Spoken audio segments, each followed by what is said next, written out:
Someone needs to do it. We're gonna compare Cursor versus Antigravity, and we're gonna compare them and try to score them on 4 different criteria. We're gonna test the agentic capabilities, we're gonna test the UX UI, we're gonna compare the costs, we're gonna compare the features, and we're gonna try to score them both and decide what a winner is. And not only that, we're gonna put them to the test, so same prompt, 2 IDEs, and see which one is better for vibe coders, vibe coding and building apps. Let's get started. Okay, so what I want to do is build an app with these 2 IDs. On the left, you can see Antigravity. On the right, you can see Cursor. We're gonna compare the agentic capabilities, and we can only compare it by building the exact same app, using the exact same model, using the exact same plan mode. So here we've got plan mode, and here we select Gemini 3 Pro High,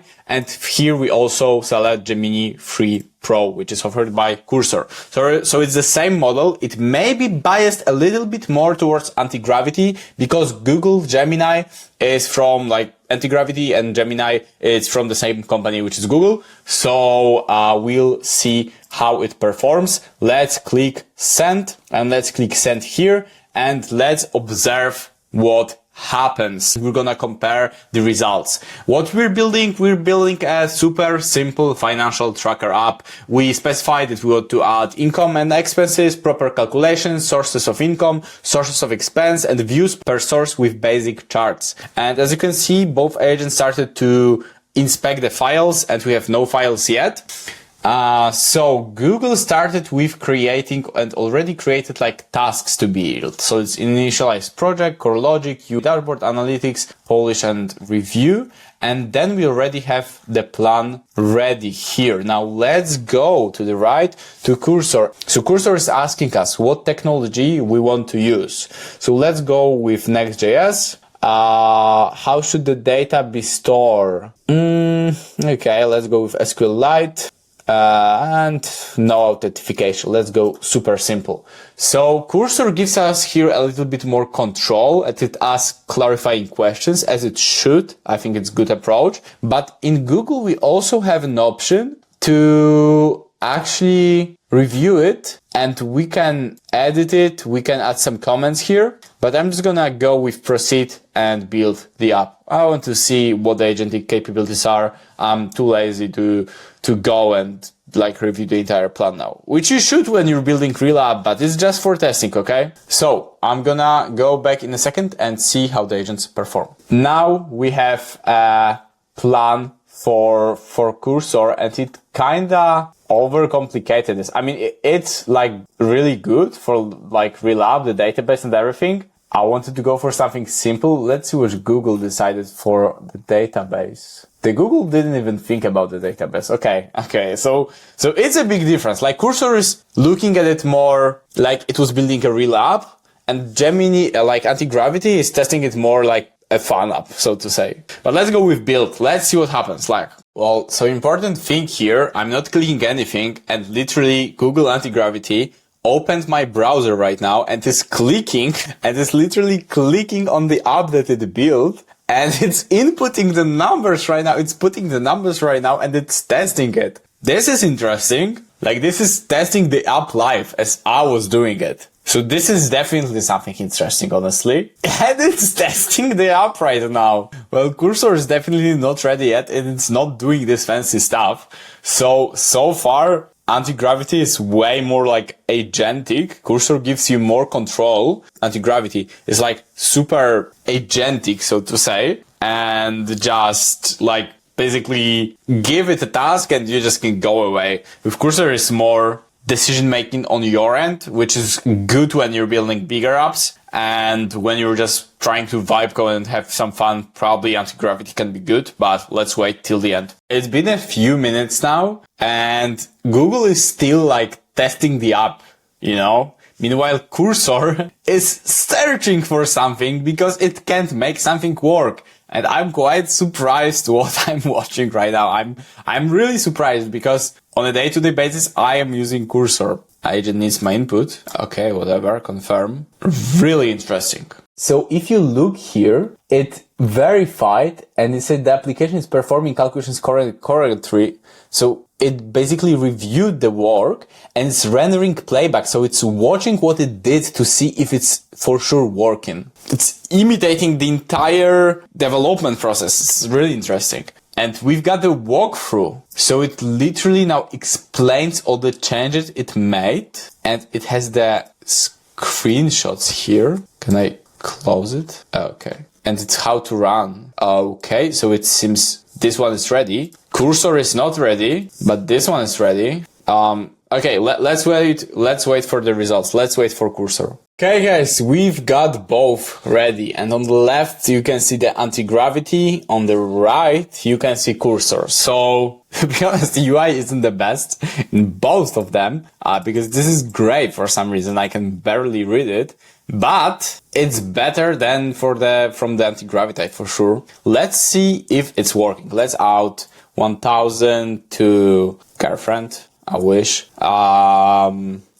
Description, no description, add transaction. Yo, we've got total income. Oh, I added income as a girlfriend. Okay, like don't sue me for human trafficking after this video, please. But expenses, let's say girlfriend too. Oh, interesting. So let's say that 50 was to my dog. Okay, we've got the income breakdown, we've got the expenses breakdown. What if I add one more expense and say 200 for the cat? Okay, it's cool, it's working. Okay, these calculations are correct, and if I remove it, looks good to me. Working. Isn't the most beautiful one, but it's working.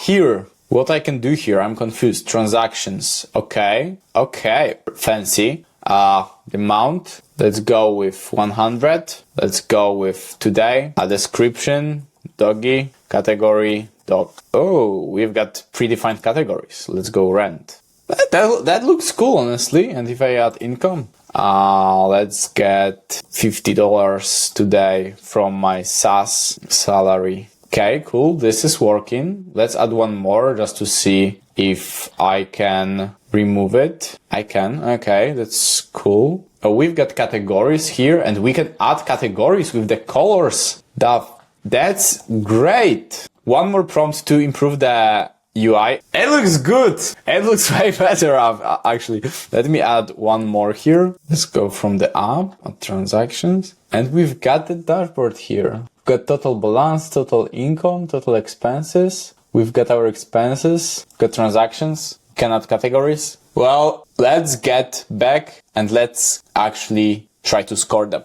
Alright, so agentic capabilities. To be honest, okay, so agentic capabilities. This is interesting because Antigravity opened the browser, it looked, it tested the app if it's working. Cursor didn't do it. It was working, but Cursor didn't check if it's actually working. Very interesting in terms of Antigravity. But if it comes to coding and building up, I think the UI won for Cursor, and also it built more structured up because it built like the database and everything. To be honest, it's like so hard to compare because I feel these tools are such a different tools. Like this one is better for building software and having more control over it and building real apps. This one is fun to play with and fun to build in a way that the agent does these fancy things. So W for both, but I think Cursor wins a little bit here, honestly. So it's like bigger W here, okay? It's bigger one. UX UI, I mean, you've seen both apps, they look exactly the same. I'm gonna go with same, like it's a draw here.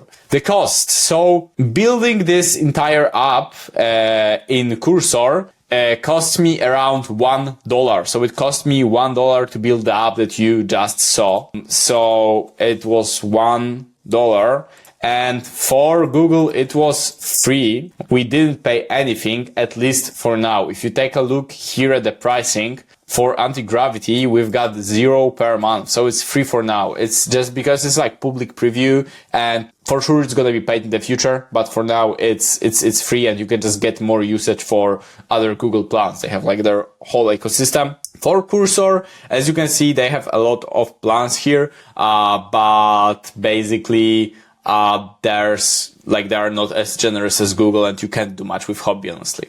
Well, we have to give a W for Google here, but also consider cost to effect, like Cursor still did pretty well. I think Cursor, just because I know this tool in terms of how many features it has, like and everything. Google has some of it, but not as much. It's also much newer tool. So they have like huge potential to grow, but for now I would give bigger W for Cursor. So the winner is, honestly, I wouldn't say there are any winners, because after like trying both these tools and playing with both also like behind the camera, the truth is there are just different tools, and Cursor is longer on the market. Antigravity has still a long way to go to build like a go-to tools for building apps, but it has great potential. So both tools are interesting. It's hard to give them a grade. If you were to start building apps now and you want to build real apps, I'd go with Cursor still, because it's basically will help you take more control, learn the things, and still, like, let's just get back to the results. Like, to be honest, it looks better. Like, this one works too, but like, this is better. Like, let's not lie here. So, and by the way, insane what it built, like in just one prompt and without reviewing anything. So, what it shows is that if I could build it with basically describing I want a financial app, you can build it too. Go ahead, play with it. That's everything for this video. That concludes this video. And by the way, if you're interested in vibe coding, and building with AI, I have free community link below. Shoot questions here, shoot questions in the comments. I'll be happy to help you. I'm trying to answer always all of the comments. So see you guys.